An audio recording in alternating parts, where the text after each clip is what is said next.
A project doesn't take as a vacuum. There are many forces, both internal and external to an organization that can impact a project. As a project manager, it's up to you to understand all the ways the environment can impact your project, whether it's infrastructure, legal regulations, existing templates, or organizational structures. You should be sure to understand the way so much they could help or handle your project. It's just one more step to taking the expert advantage in moving steadily towards success.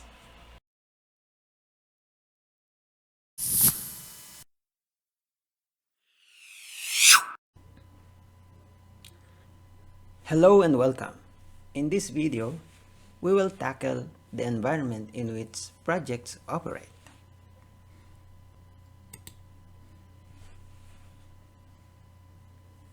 In today's business environment, organizational leaders need to manage with tighter budgets, shorter timelines, a scarcity of resources, and rapidly changing technology. The business environment is dynamic, with an ever-accelerating rate of change.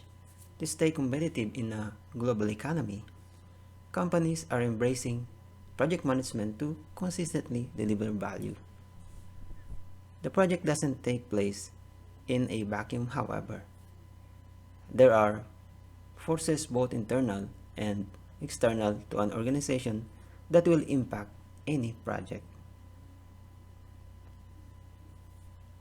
Like a ship in a voyage, the vessel might be top-notch, but there are external factors like wind and internal influences such as crew. It's not always a simple matter of setting your destination. Lucky for us, generations of people have written guidelines for us to follow. But how can you ensure success? Let the PMBOK guide show you the way.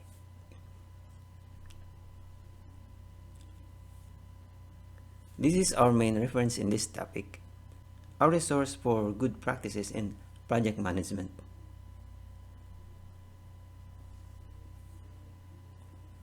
Now, here's the agenda for the entire video. The main topic falls on project influences and organizational systems. Project influences is categorized into two, which are the enterprise environmental factors or EEF and organizational process assets or OPA. Talking about EEF, they are either external or internal to the organization. OPAs, on the other hand, are grouped into plans, processes, policies and procedures, and organizational knowledge repositories. Under organizational systems, we are going to discuss about governance, management elements, and organizational structures types. We have several organizational structure types, and one of these is the Project Management Office or the PMO. So here's the mapping of our agenda. We'll first tackle on project influences. Projects exist and operate in environments that may have an influence on them. These influences can have either a favorable or unfavorable impact on the project.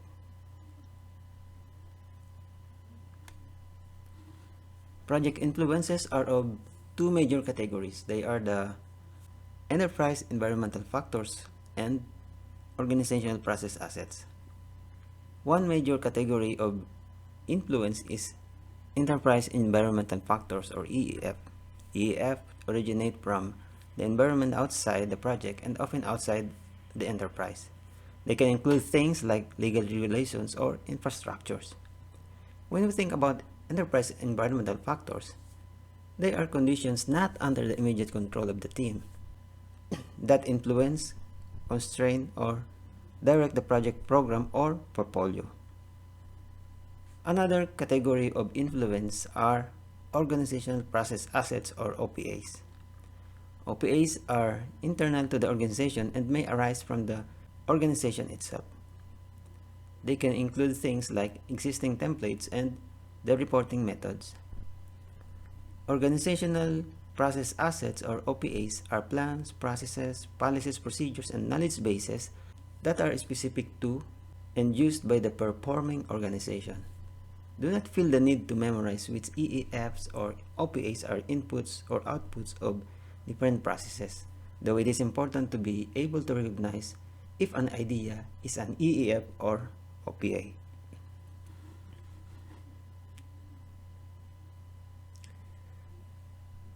We'll now move to the EEF, which is the first category of influences.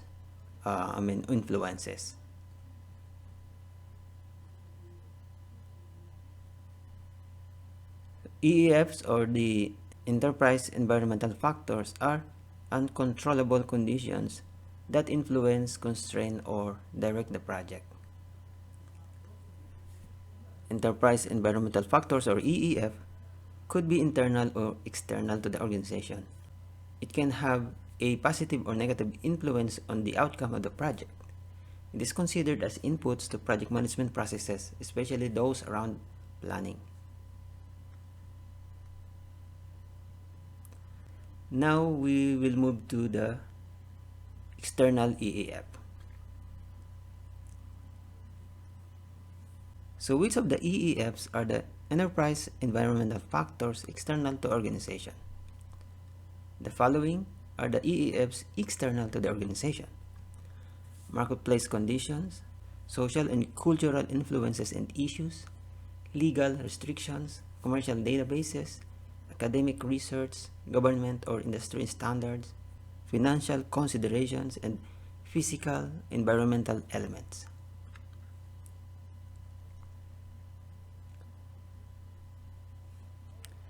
And we have here the EEFs external to the organization and some of the examples. For marketplace conditions, we have competitors, market share, brand recognition, and trademarks.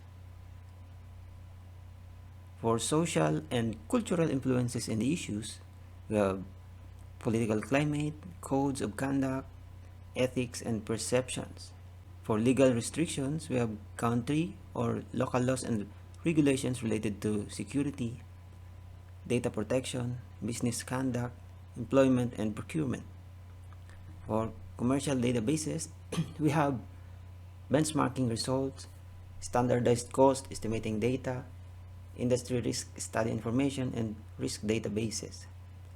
We have, for the academic research, the industry studies, publications, and benchmarking results. Government and industry standards, we have regulatory agency regulations and standards related to products, production, environment, quality, and workmanship. For financial considerations, we have the currency exchange rates, interest rates, inflation rates, tariffs, and geographic location. For physical environmental elements, we have working conditions, weather, and constraints. So now we will move to the EEF internal to the organization. The following are EEFs internal to the organization: organizational culture, structure, and governance, geographic distribution of facilities and resources, infrastructure, information technology, software, resource availability, and employee capability. And as an example for EEFs internal to the organization, we have, for organizational culture, structure, and governance, we have the vision, mission, values, beliefs, cultural norms, leadership, style, etc. For geographic distribution of facilities and resources, we have the factory locations, virtual teams, shared systems, and cloud computing. For infrastructure, we have facilities, equipment, organizational telecommunications channels, IT hardware, availability, and capacity. For IT software, we have scheduling software tools, configuration management systems, web interfaces to other online automated systems. For resource availability, we have contracting and purchasing constraints, approved providers and subcontractors. For employee capability, we have existing human resources expertise, skills, competencies, and specialized knowledge. Now we will go to OPAs. So moving on, we are now on the organizational process assets as the second category of project influences. OPAs are the plans, processes, policies, procedures, and knowledge bases specific to and used by the performing organization. These assets influence the management of the project. OPAs include any artifact, practice, or knowledge from any or all of the organizations involved in the project. So, the organizational process assets or OPAs are categorized into two. They are the plans, processes, policies, and procedures, and the organizational knowledge repositories.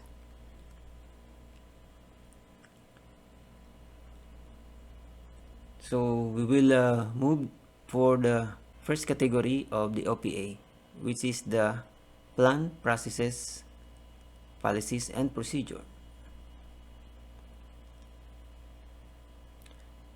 This is the first OPA that fall under the round of plans, processes, policies, and procedures.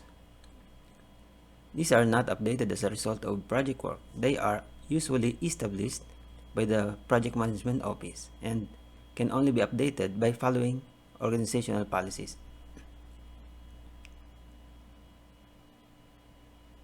Organizations' process and policies are grouped into three categories. OPAs are involved in several types of project management work and may be based on initiating and planning, executing, monitoring and controlling, or closing. In initiating and planning, OPAs are a sort of guidelines for tailoring considerations, standard processes, and procedures to satisfy the needs of the project. Specific organizational standards such as its policies, product and project life cycles, and methods and procedures, templates and pre-approved suppliers list, and various types of contractual agreements. And executing, monitoring, and controlling, OPAs are sort of change control, traceability matrices, financial controls procedures, issue and defect management procedures, resource availability control and assignment management, organizational communication requirements, procedures for prioritizing, approving, and issuing work authorization, templates, standardized guidelines, work instructions, proposal evaluation criteria, and performance measurement criteria, and product service or result verification and validation procedures.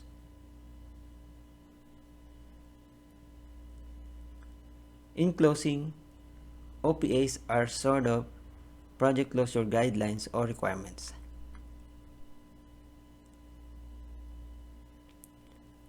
So we'll come to the second category of OPA, which is the organizational knowledge repositories.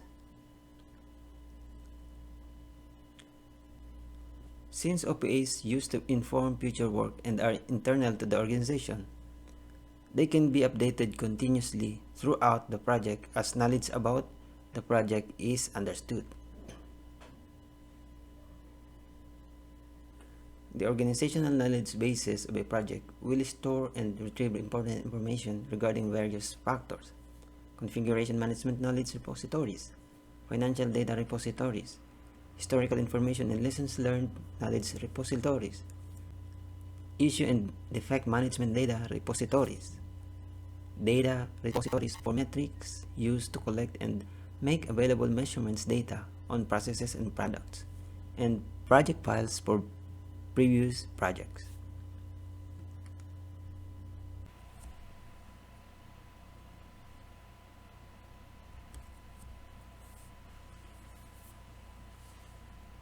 So, what is the difference between EEFs and OPAs? So as a recap, when we think about enterprise environmental factors or EEFs, they are conditions not under the immediate control of a team that influence, constrain, or direct the project, program, or portfolio. While organizational process assets or OPAs are plans, processes, policies, procedures, and knowledge bases that are specific to and used by the performing organization. Do not feel the need to memorize which EEFs or OPAs are inputs or outputs of different processes, though it is important to be able to recognize if an idea is an EEF or OPA. It is important not to get confused between enterprise environmental factors or organizational process assets.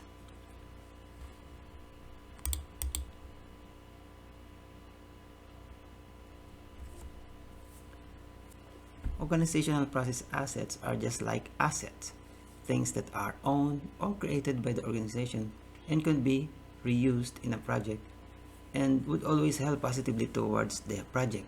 As an example, we have email tool, bought and implemented within the organization is called an asset and not an environmental factor. On the other hand, if your organization has to follow the Six Sigma benchmarks due to industrial regulations or standards, then this becomes an environmental factor.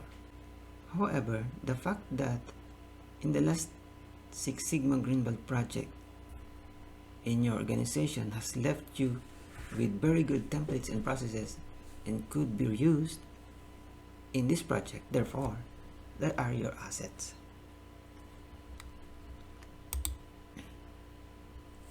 Now we'll move to organizational systems.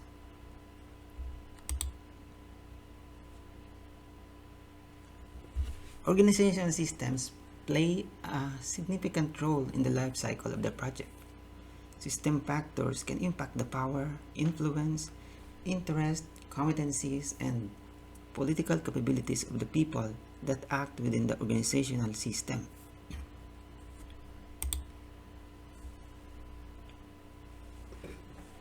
Here are some important terms and considerations in organizational systems.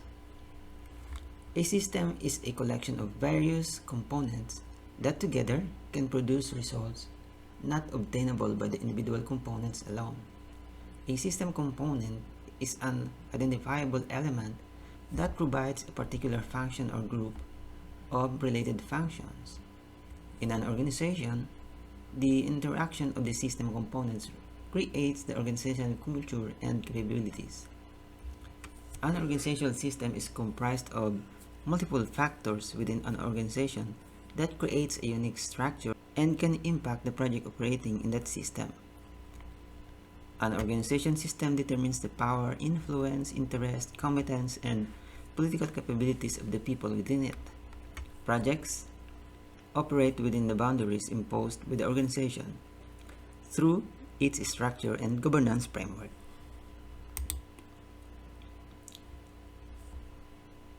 When changes occur between the system and the environment, changes occur within the components themselves. These changes add to the system's dynamics. To operate effectively, the project manager needs to understand where responsibility, accountability, and authority resides within the organization. This understanding helps the project manager successfully complete the project because any changes to the system or its components will affect the project, and the project manager must adjust for these changes.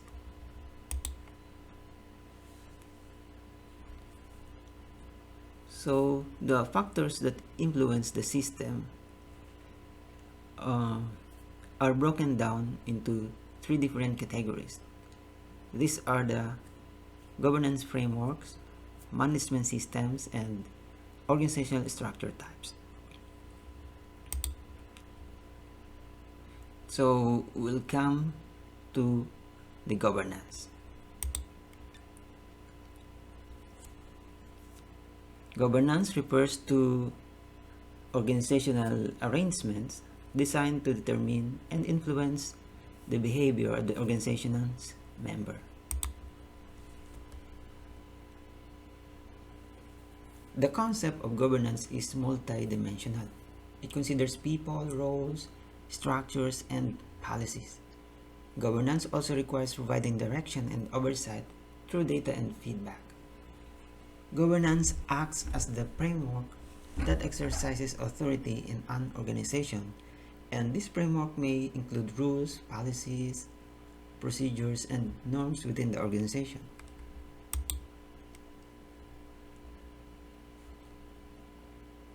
Frameworks like this can influence a few things like how the objectives of an organization are set and achieved, how risk is monitored and assessed, and how performance is optimized.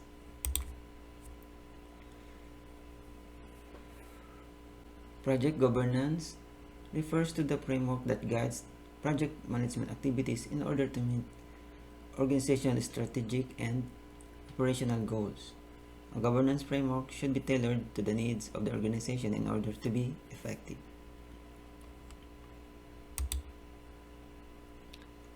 So we'll move to management elements. Management elements are the components that dictate the principles and functions of management in an organization. The management elements are allocated to people in the organization according to its governance framework and the organizational structure type.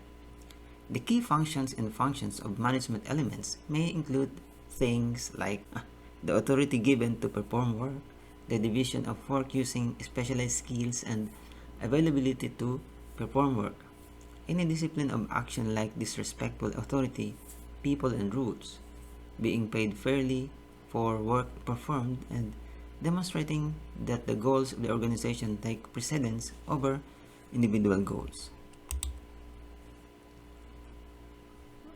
And we have the organizational structure types. Organizational structures define the way different responsibilities are allocated between different entities of the organization. The structure of an organization can be different depending on multitude of factors like the organization's objectives, strategy, or industry. Each organization considers numerous factors for inclusion in its organizational structure. Each factor has a different level of importance in the final analysis. The combination of the factor, its value, and relative importance provides the organization's decision makers with the right information for inclusion. There is no one-size-fits-all structure for any given organization. The final structure for a given organization is unique due to the numerous variables to be considered.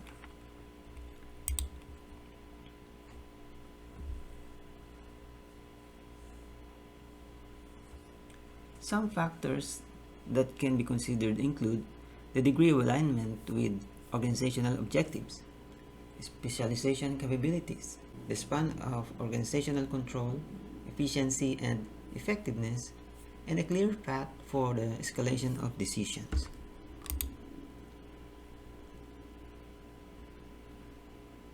There are 10 primary organizational structure types. Here, we arrange these 10 organizational structures based on the least power of the project manager or where the power of the functional heads is at the maximum.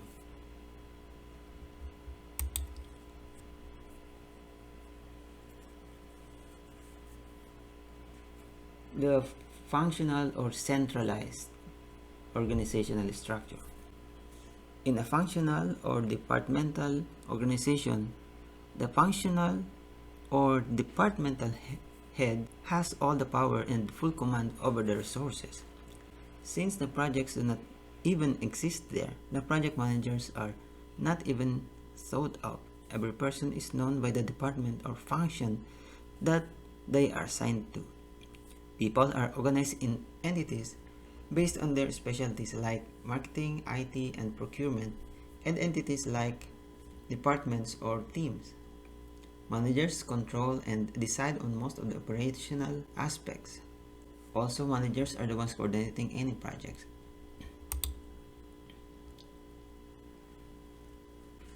As the name suggests, this organization is composed from multiple divisions which act independently.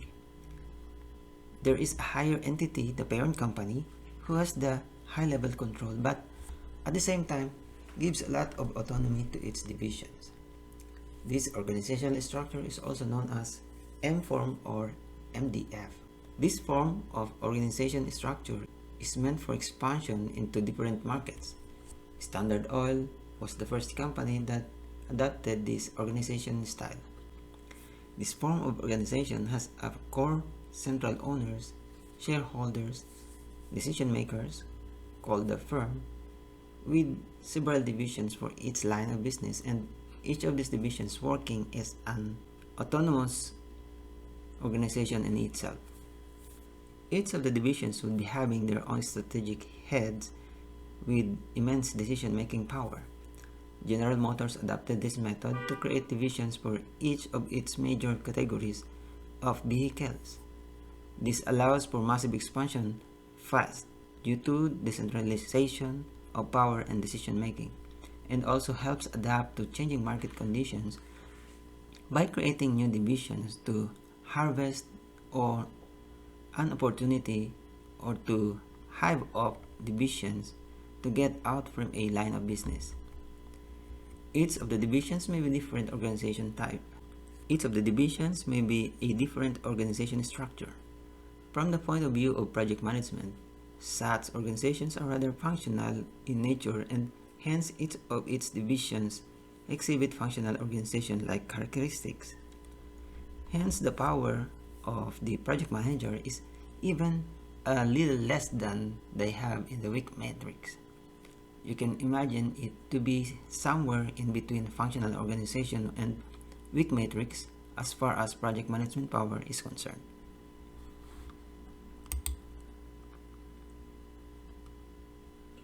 So we have the weak matrix organizational structure. Similar to the functional organizational structure, because people are organized in entities based on their specialty. Project coordination is done at the lower levels of the organization by a group of employees. They coordinate the project and have operational responsibilities which they need to attend primarily. In a weak matrix, since there are so few projects, the business value is mostly derived from operations. The balance of power is in favor of the functional or departmental head. The project manager is usually not even called a project manager. In such organizations, they are usually referred to as coordinator, facilitator, or expediter.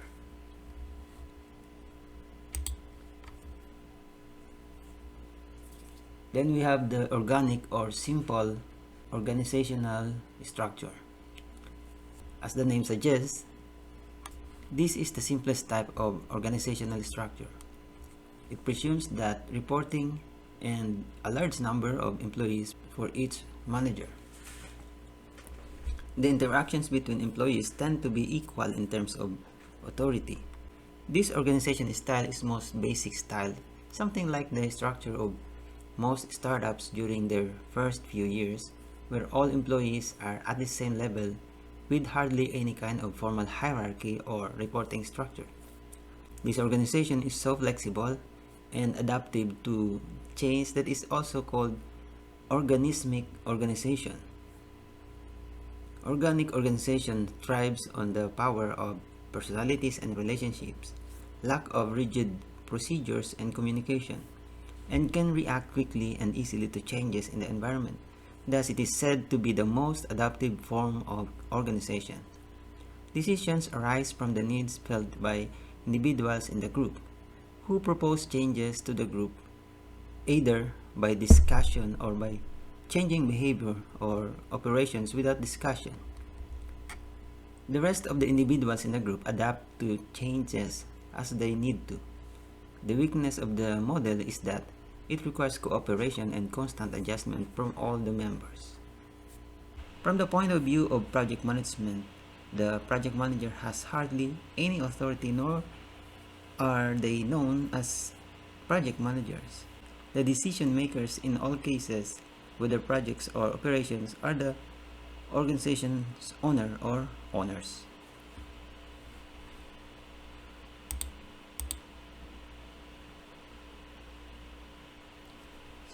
Virtual organizational structure. This kind of organization is entirely virtual, where every employee connects and collaborates with the organization core and other team members through technology-based collaboration system instead of being collocated or working from physical offices. In such organizations, the employees usually never meet the organization core or the other team members physically. The entire collaboration and work allocation and deliverables are worked upon in a complete detached manner. Such organizations are not very easy to work with, and usually the role of the project managers get diluted. Virtual teams lack of clear roles and responsibilities, and the wide variety of work done, and the current maturity level of the most virtual organization make it rather difficult to organize projects within them. The project manager does not have clear authority, and hence it would be somewhere similar to the weak matrix in the overall power equation. However, it's not structured like a weak matrix.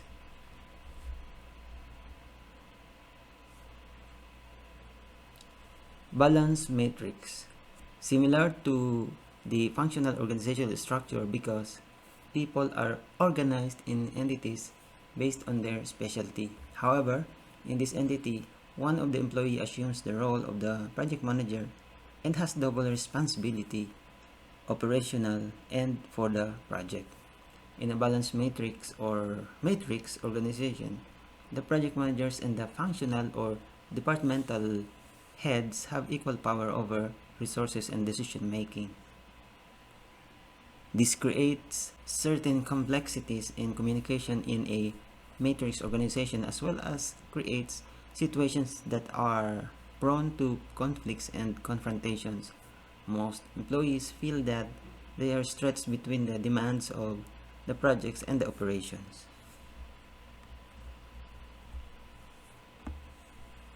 Hybrid organizational structure.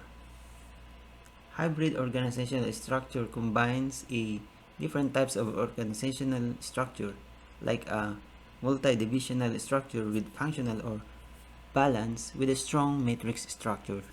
A hybrid organization is an organization that mixes elements, value system, and action logics of not only the various kinds of organization structures, but also of various sectors of society: public sector, private sector, academic sector, and voluntary sector. This kind of organization is excessively complex and evolving with equally complex and ever-changing balance of power. Conflicts in this organization structure are a lot higher than in balanced matrix, and the power distribution may wildly vary between project managers and functional heads. In this organization, one cannot even standardize the project manager's authority, as the different sectors within this organization may have entirely different organization structures. This organization is characterized by lack of decision making, lack of clarity of sponsorship, complex communication channels, and confusing and prolonged approvals.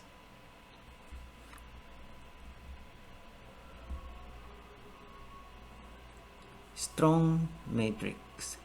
Similar to the functional organization structure because people are organized in entities based on their specialty.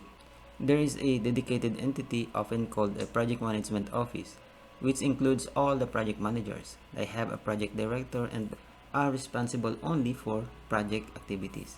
In a strong matrix, since there are very few operations, the balance of power is in favor of the project manager. Here, project manager takes all important decisions and functional or departmental heads just provide support to the project as directed to them by the project manager.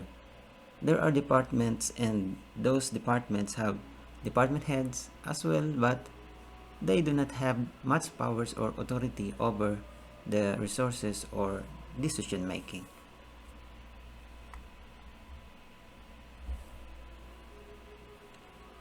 The PMO. PMO is an organizational structure that standardizes project-related governance, processes, and facilitates the sharing of resources, methodologies, and tools and techniques across the department or the entire organization. We will have a separate discussion on this on the subsequent session.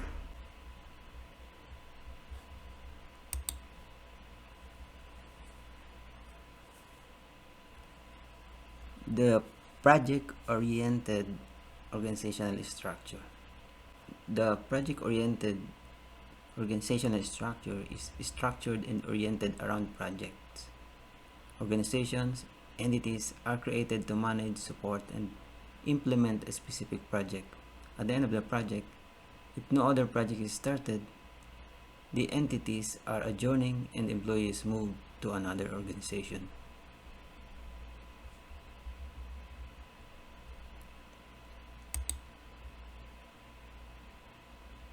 The Project Management Office or PMO. PMO has been introduced previously as one of the 10 types of organizational structure that standardizes project-related governance, processes, and facilitates the sharing of resources, methodologies, and tools and techniques across a department or the entire organization.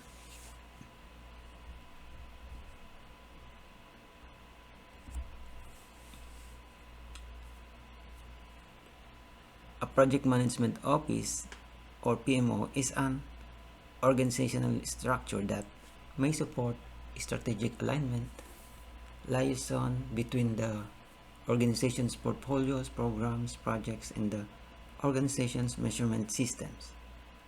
The responsibilities of a PMO range from providing project management support functions to the direct management of one or more projects. PMO may act as a group of stakeholders and may also support project managers.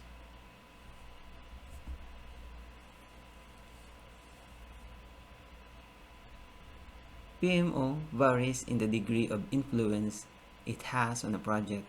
When a PMO is supportive, it provides a consultative role through recommending best practices, providing templates, and contributing lessons learned from past projects. A supportive PMO has a low level of control in the organization. When a PMO is controlling, it provides support and requires compliance.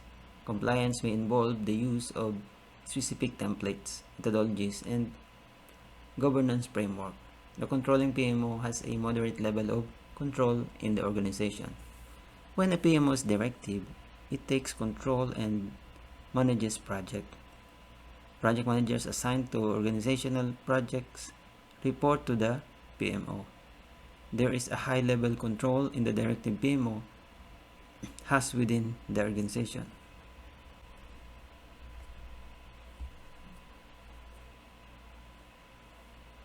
A project doesn't take as a vacuum. There are many forces, both internal and external to an organization that can impact a project.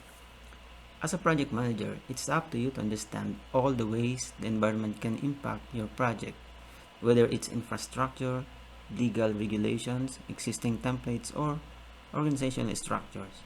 You should be sure to understand the way so much they could help or handle your project.